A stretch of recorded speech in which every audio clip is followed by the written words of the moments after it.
పోలీసులు పట్టుకున్నారు కదా, 6 సార్లు దొరికాడట. ఆ తర్వాత ఆ వ్యక్తిని ఎప్పుడైతే పోలీసులతో అటువంటి ఇష్యూ జరిగిందో, చేసిన తప్పు కదా, ఆబ్వియస్లీ చట్టం ఎవరికైనా చట్టమే, ఎవరికైనా చట్టం కాదు కదా, అటువైపు ఇన్ఫ్లుయెన్స్ అయ్యాడంట.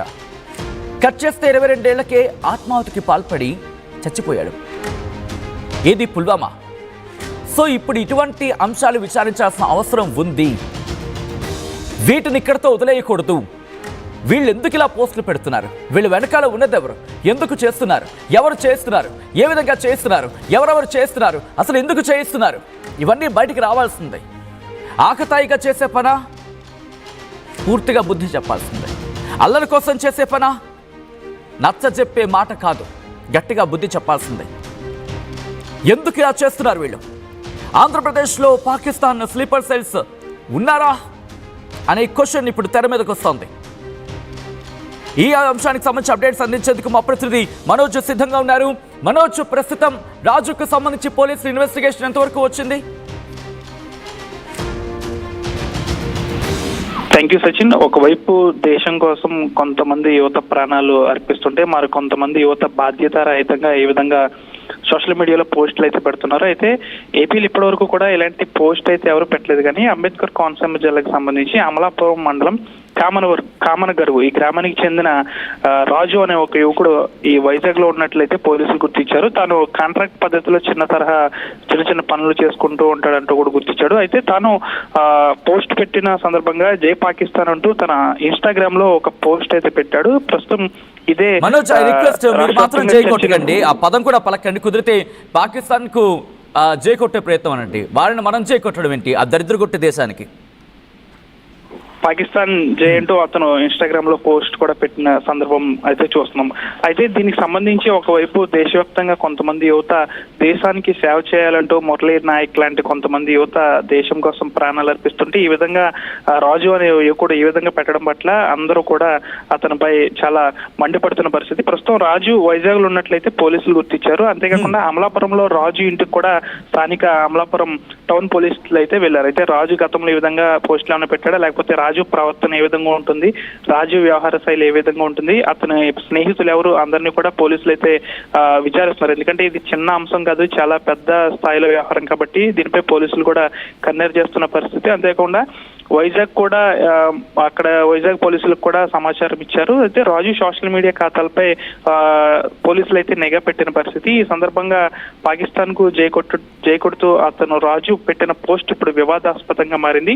ప్రతి యువత అంతా కూడా రాజుపై చాలా కోపంగా కూడా ఉన్నారు. నిజంగా రాజు కనుక రాజు కుటుంబం ఏమంటుంది మనోజ్? రాజు కుటుంబం ఏమంటుంది? ఎన్ని రోజులు అయింది తనతో మాట్లాడి? అట్ ద సేమ్ టైం తన మాటలు ఏమైనా తేడా కనిపించిందా? ఆ కుటుంబానికి ఏమైనా వ్యత్యాసం కనిపించిందా కొద్ది రోజులుగా? రాజు తల్లిదండ్రులకు సంబంధించి వారు కూడా డైలీ కూలి పనికి వెళ్లే కుటుంబం, వారిది చిన్న స్థాయి కుటుంబం కాబట్టి ప్రస్తుతం వారు తల్లిదండ్రులు అయితే అందుబాటులోకి రాలేదు. అయినప్పటికీ కూడా రాజుకు సంబంధించిన ఫేస్బుక్ తో పాటు ఇన్స్టాగ్రామ్, వాట్సాప్ అకౌంట్లను అయితే పరిశీలిస్తున్నారు. అంతేకాకుండా రాజు తల్లిదండ్రులు ప్రస్తుతం పోలీసులకైతే అందుబాటులోకి రాలేదు. వారు నిత్యం ఏదో ఒక పని చేసుకుంటూ ఉంటారు కాబట్టి వారు సాయంత్రం టైంకు వారు నివాసానికి వచ్చే అవకాశం ఉంది. వారు వచ్చిన తర్వాత పోలీసులు మరిన్ని వివరాలు అయితే తీసుకునే పరిస్థితి కూడా ఉంది ఏర్పడింది. అయితే రాజు ప్రస్తుతం వైజాగ్ లో ఉన్నాడు కాబట్టి వైజాగ్ లో అతన్ని ట్రేస్ అవుట్ చేసే పనులు అయితే పోలీసులు పడ్డారు. దాదాపు మరొక గంటన్నరలో రాజు ట్రేస్ అవుట్ అయ్యే అవకాశం రాజుతో మాట్లాడడం జరిగిందా మనోజ్?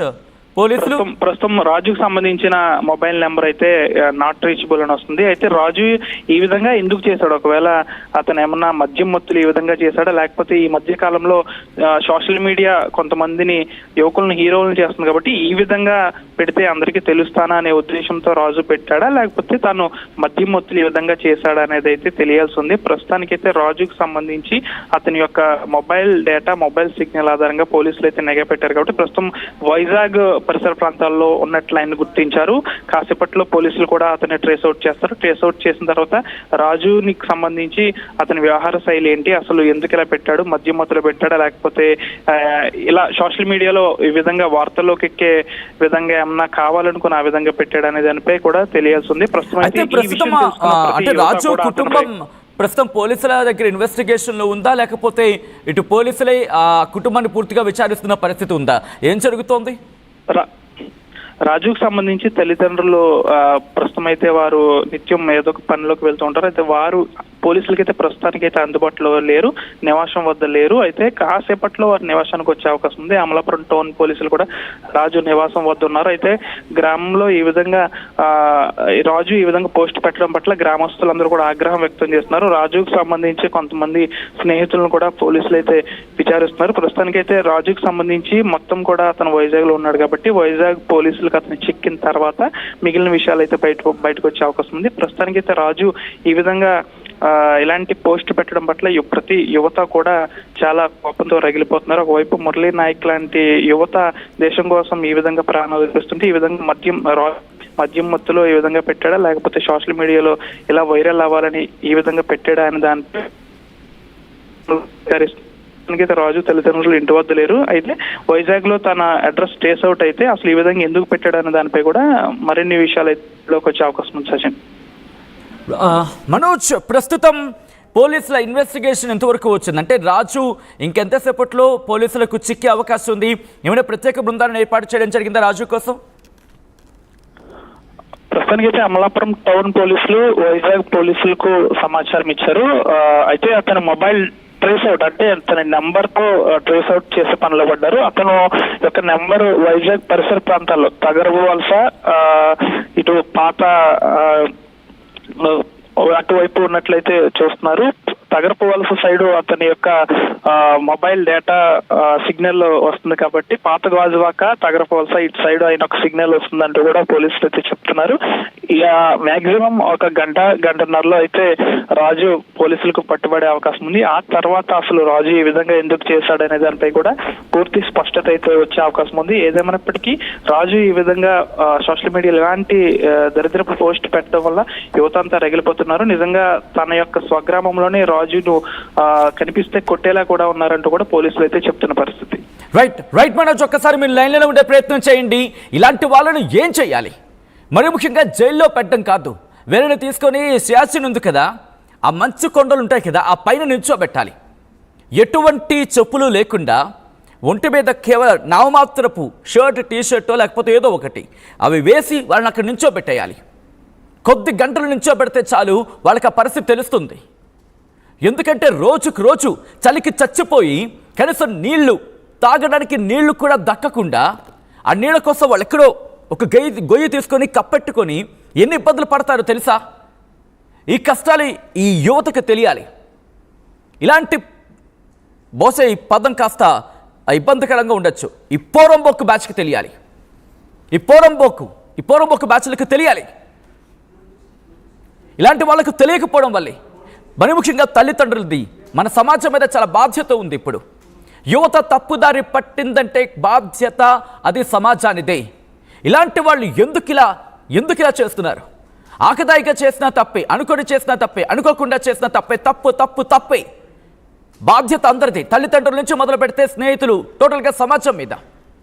ఈరోజు రాజు అనే వ్యక్తి రేపు ఇంకొక గాజు అవుతాడు, ఇంకో మేక అవుతాడు, ఇంకో సుత్త అవుతుంది. ఎంతమందిని ఇలా జైల్లో వేసుకుంటూ పోతాం?